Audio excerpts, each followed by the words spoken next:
In this video you will learn the fourth step of the value added project. Here we will cover logging into the worker's work queue webpage or the personal queue, start working on an order, and adding WIP or work in progress quantities. This video and documents should be given to the users performing the actual labor for the shop order quantities that have been assigned to them in step 3. To begin, log into my Hinckley and open up the value added homepage, which looks like this. We're going to click on the personal queue page, from which point we have to log in. The login is going to be your username, which should be your first name or your first initial and your last name. For this information, please check with HR. And the password is your date of birth in the YYY month day format, as indicated on the web page. We're going to click login. Once logged in, you're presented with a list of orders that you have been assigned and that need to be worked on. The list is ordered by the priority first and due date second.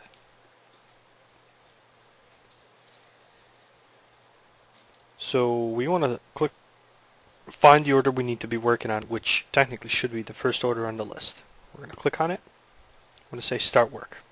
The webpage says that assembly work queue is for me, and I'm currently working on an order that I just clicked on. It gives me additional information such as production order number, the item number. I can click for the assembly instructions if there are any. We're taken to my Hinckley documents. It says the ordered quantity.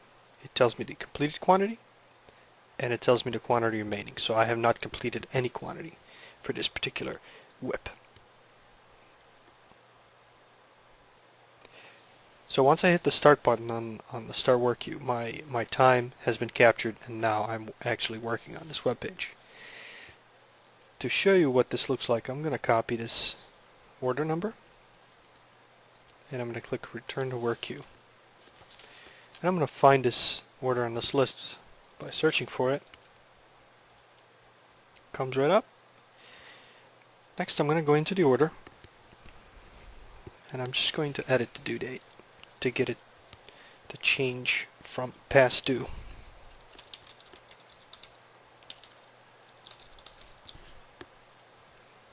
And once I return to work queue, I clearly see that the order is now says on the table, as indicated up at the bar.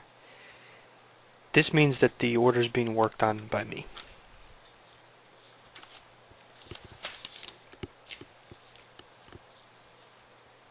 By this time you should have picked up the order, brought it to your work area, and started working on it.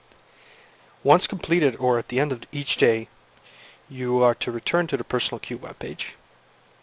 Make sure that you're logged in, and if somebody else is logged in, please use the logout button.